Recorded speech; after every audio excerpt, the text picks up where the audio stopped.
And he said, what you need to believe in is what you can see.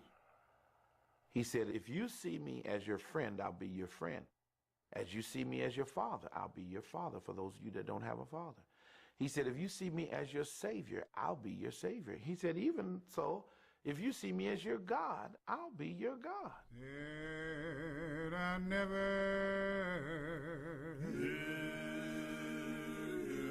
heard a man speak like this man before. People lifted Jim to a level of adoration because many believed that he had healed them of cancer. Many believed that he had saved their son or daughter from an automobile accident. There were many reasons for many people to admire, love, excuse, overlook much of what Jim did.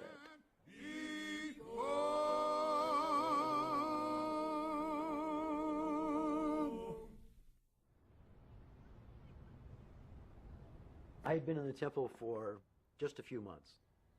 I was sent backstage in Los Angeles to get something for somebody. I don't remember what. And Jones happened to be coming out of his room, and he said, "Hi, Tim, how are you doing? How's it going? How do you like everything so far?" And, "Oh, I like it a lot, and, you know, it's really cool." I don't remember exactly. And he reached up and kind of patted the back of my neck, and he said, "I'll fuck you in the ass if you want." And I just kind of stammered, no, you know, no. And he said, "Well, you know, if you ever want that, that's okay, you know, just let me know and we'll do that." Jim said that all of us were homosexuals. Everyone except, he was the only heterosexual on the planet. And that the women were all lesbians and the guys were all gay. And so anyone that showed any interest in sex was just compensating. What he explained to each of us, and in sermons, was that sexual relationships were very selfish, and they took away from the focus of the church, and that was to help others.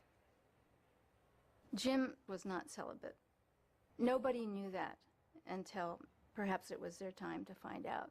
What he spoke from the pulpit wasn't what he did behind the scenes.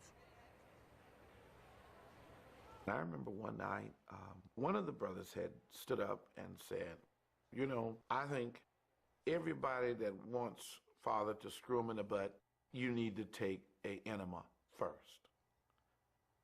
I'm telling you the truth, man. I'm telling you the truth. And then the question went on, well, how many of you in here have had him to do that? And whether they were lying or just following suit, hands of the men just went up around the room. And I'm sitting there petrified because I'm like, is this what it's leading to that I'm supposed to get to? And I'm thinking, But I played it off like, okay, I'm being cool. Okay, if that's where they at, that's not where I'm at. Because I'm thinking, my wife, I'm happy with my wife. You know, what I'm concerned with her, with this sleep I'm not getting enough anyway. One of the powerful things that Jim used to keep us to not think was that we were never really allowed to speak with one another. I'd look around and I'd say, am I the only one that feels this way? I learned eventually not to say anything to anyone. We had a lady who visited us a week ago here and was speaking to one at the door, and she was a member of a prominent church, a pastor's wife. And she said, I think that the poor should be made to control how many children they bring into the earth. You remember? Some leading scientists say we have to have euthanasia. Oh, no. Oh, no. Who's going to decide who and when a person's going to die? We must never allow that, because this is the kind of thing that ushers in the terror of a Hitler's Germany. We must not allow these kind of things to enter our consciousness. My father used to tell me that people's lives, 60% of people's lives were made on emotional decisions. Make your decisions, 60% of your decisions based on logic, fact, and reason. And allow emotion to be the secondary motivator. And we were Star Trek fans. He and I were Star Trek fans. And he used to always say, just vulcanize yourself. Just vulcanize yourself.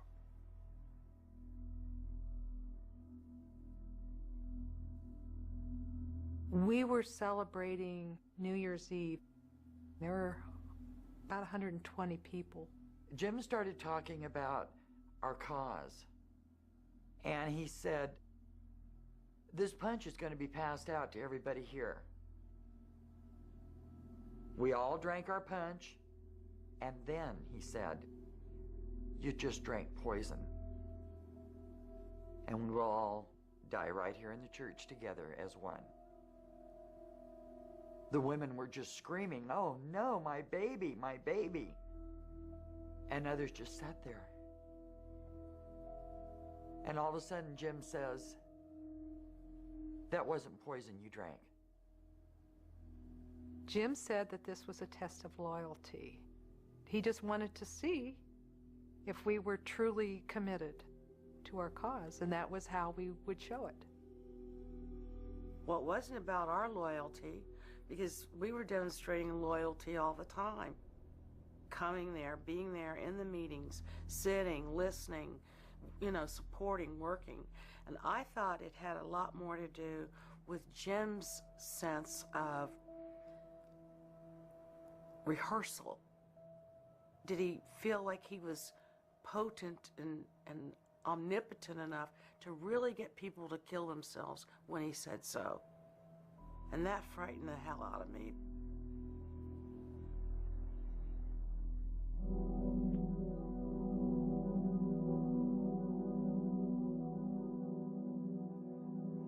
Jim Jones, I think, realized that ultimately Ukiah was not the sort of climate where People's Temple would thrive. He wasn't going to be gaining large numbers of members. He couldn't declare himself to be the socialist god openly, certainly in a city like Ukiah.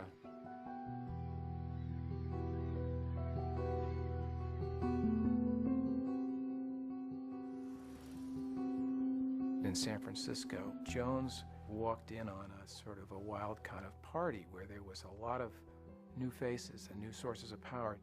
And there was a sort of feeling that smaller groups, neighborhood groups, activist groups had a bigger chance. I think the early 60s had been a time of great optimism. There was a belief that we could change the world through social movements.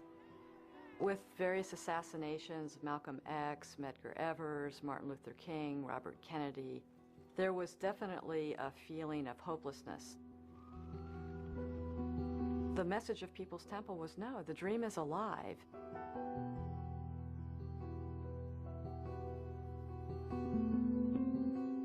If you had a demonstration in San Francisco and you wanted people to show up, Jim Jones, the People's Temple, could be there in 20 minutes with hundreds of people, and we would be enthusiastic. There was an attitude of, we can change the world, and that's what we wanted to do. These people would be on time, they'd be polite and nice. They were a span of ages, a span of races. They were tailor-made for a political rally. To a politician, it was like a birthday cake times 12. You have managed to make the many persons associated with People's Temple part of a family. If you're in need of health care, you get health care. If you're in need of legal assistance of some sort, you get that. If you're in need of transportation, you get that. And that's the kind of religious thing that I'm excited about and have some respect for. When vice presidential candidate Walter Mondale came to San Francisco, Jim Jones was part of the entourage that boarded his private jet. When Rosalind Carter came to San Francisco, she gave Jim Jones a private audience. Jim Jones had political power that few people, let alone preachers, could have imagined.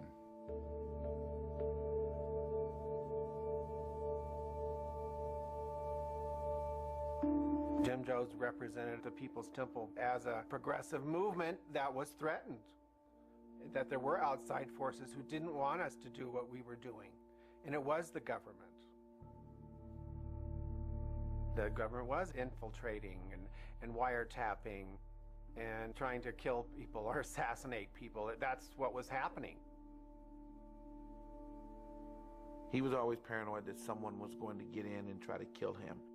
That they had two people that had dedicated their lives that they were going to jump in front of Jones and take the bullet, kind of like the Secret Service, so to speak. Jim started changing a lot in the 70s. He was taking drugs. I think he said it was his kidneys at the time. And he was getting more and more paranoid. Incredibly paranoid. It was always threats, always threats. They were there. They were just about to try to destroy us if we weren't always vigilant about our movement.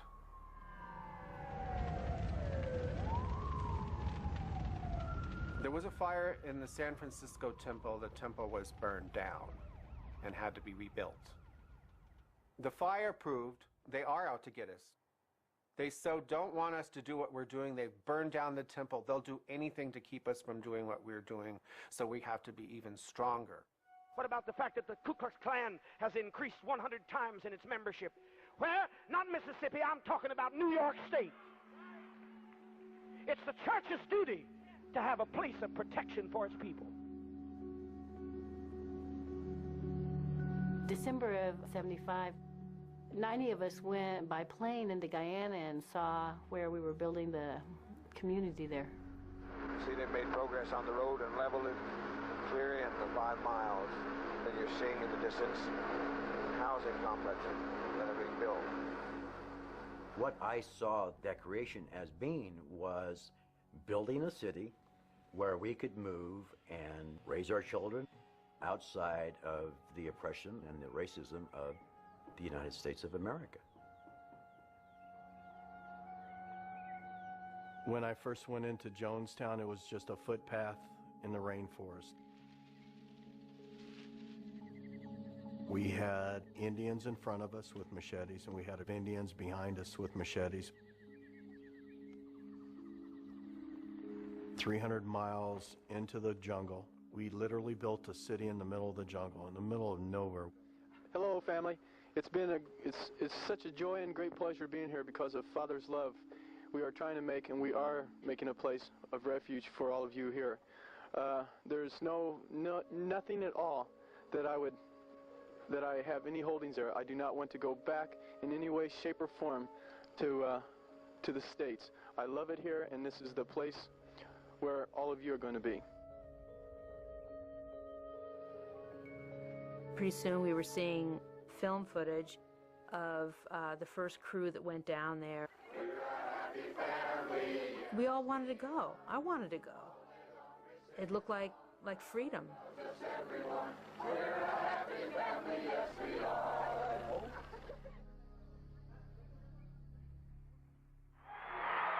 Now will each of you give a very fond embrace, a salutary kiss of greeting to your neighbor, and let's fill this atmosphere with warmth and love. We thought of ourselves as one big family that did handle our own discipline. I was in a lot of the meetings where people were spanked or beaten, and I was slapped once also in a public meeting. People were brought up front and had to tell who they'd slept with and who they'd sneaked off to a restaurant with. It wasn't a week that went by that I wasn't called up on the floor because of my behavior, because of my attitude. Stanley Clayton, up front center. He would ask people, what do you think we ought to do with them? You think you ought to get a good boxing? And then you'd get a resounding roar. Yes. You might fight 5 people in one night. Well, you know, you're very tired. I've seen situations where they actually knocked the person out and actually took water and threw the water back on, woke him up and woke him some more. I had welts really bad, and when I went to work the next day, one of my employees noticed the welts when I sat down, and I just broke down and told her. She didn't even know I was People's Temple. And she called the manager of the station up, and they talked to me about leaving. I couldn't say goodbye to my son and my husband, because at that point it was like the Gestapo. The families were turning in each other. If I had said goodbye, one of them would have reported me. It's kind of like when you get married and you have this ideal and you're in love, and then, the honeymoon wears off and reality sets in.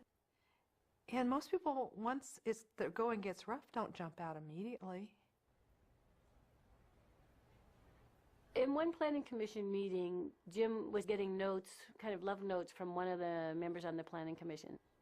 Jones is sitting there calmly, and so another lady said, well, I don't know why you keep doing that. What makes you think you got something that he wants anyway?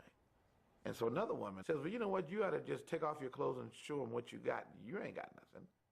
And so by this time, they look back to Jones, and so he looks over his glasses, and he nods with approval. Yeah, that's a good idea. She was to be totally naked, and she was down to nothing but her skin. Not even any shoes on, no bra, no panties, no nothing. Then they begin to say what her breasts looked like, her stomach, butt, vagina, you name it. Everything they could think of, they were saying. By this time, her face is red. Her body's almost red from embarrassment. And I noticed something. Jones was sitting, looking over his sunglasses, but he had a smile on his face, like he's really enjoying this woman being torn down. I have a conscious memory of sitting there thinking to myself, this is wrong. And I didn't do a damn thing to stand up and say, this is wrong. It's like a child in a dysfunctional family. On a certain level, it's normal, I just kind of took everything in stride. But then we felt like we had gotten involved and gotten in so deep that there was actually no way out.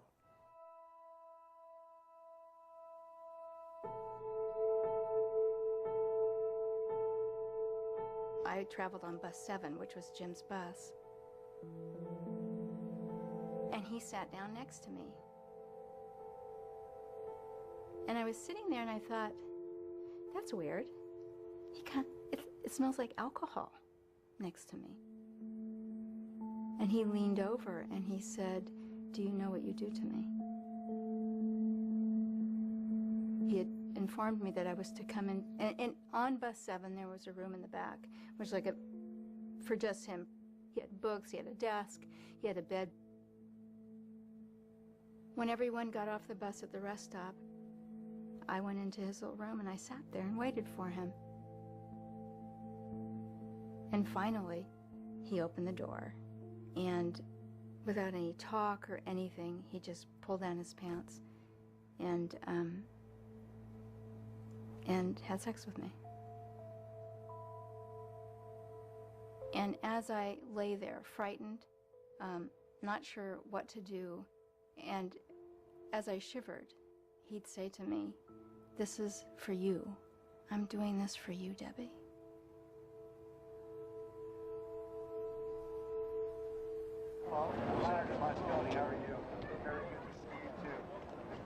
Well, in 1975, there was a mayoral election in San Francisco. A conservative candidate and a liberal candidate, George Moscone. How you doing, all right? All right. Jones had several hundred people who would go door to door election day. Instead of a group that might give you 20 or 30 of these people, or 100, you had 300 or 400. God bless you for being here, and let's go on and win. The Moscone election was very close. The margin of victory was probably no more than 4,000. So you had to credit a big chunk of decisive votes to People's Temple. The reward for the election of George Moscone was the appointment of Jim Jones as chairman of the City Housing Authority.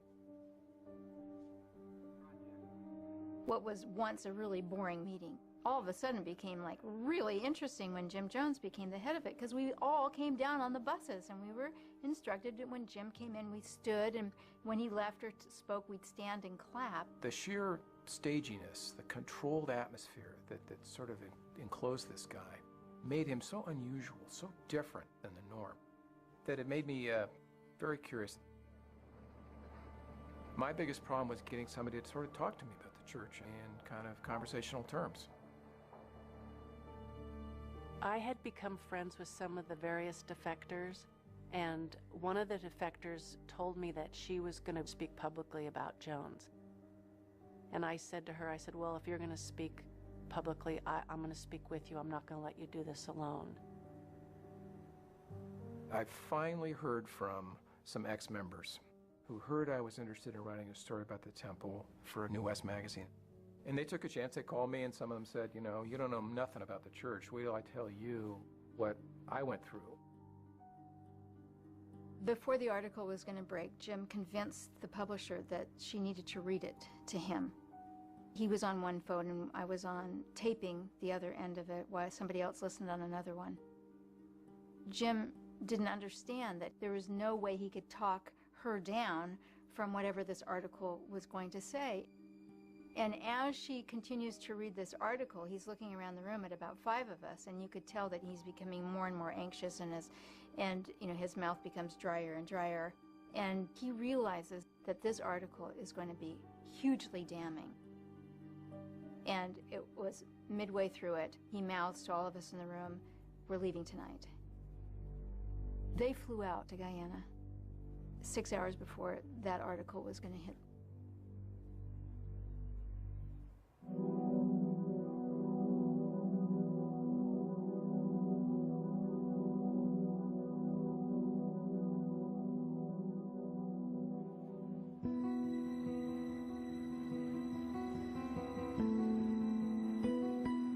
When Jim Jones decided that there was too much pressure, too much trouble to stay in San Francisco, he ordered the move to Jonestown, and it happened almost overnight. People were being taken to airports. There were people who were packing their belongings and leaving their homes with virtually no explanation to their family members as to where they were going or why they were going. Fred Lewis came home and found that his wife had taken their 7 children and gone to Guyana, along with all their possessions. My wife had gone over 3 months prior. I was waiting on pins and needles, and I was talking to her probably twice a week on the ham radio. And Leona Collier came up and said, "Okay, Eugene, it's your time. You're going over it." Coming into Jonestown, we see a guard at the front gate, and you're all excited, and you're going down this road. The trailer comes to a stop, and then you can see the wooden pathway that leads to the pavilion, and you want to run, but you're just trying, I'm gonna be cool. And just as you reach the edge of the pavilion, people started rushing you that you knew, my wife is there.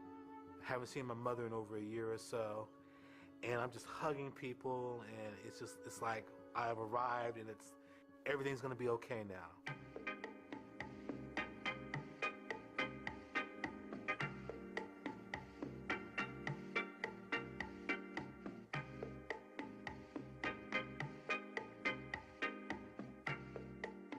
I've never been so totally happy or fulfilled in my life. I can't begin to describe it. You could sit here and talk all day long and no words could describe the peace, the beauty, the sense of accomplishment and responsibility and camaraderie that's here. It's overwhelming, it really is. You can't describe it. It's just such an exciting time. Everything was new and unique and just fun. We just had fun with it as it grew. I just love that we created what we ate, that we did all these jobs. What do you think about your friends back down in the state? Do you think they should be here? Well, do you want to share with them this morning? Speak up. I wish I could. Well, can you do share it? with them? Would you do it? They won't listen to me. They won't listen to you, huh? When you don't have anything, you own Jonestown. You are part of Jonestown. You were a shareholder at Jonestown if you were African American. It gave them the opportunity to really be a part of creating a utopia. Tell me why, tell me why, tell me why. Why can't we live together?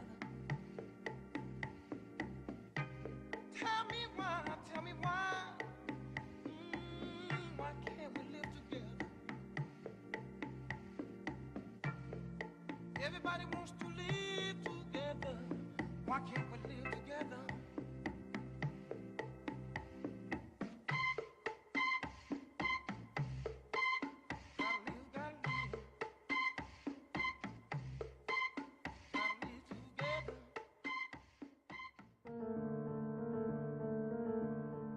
I think that Jim Jones took his group down there because he was afraid to face the publicity and answer the questions here in this country.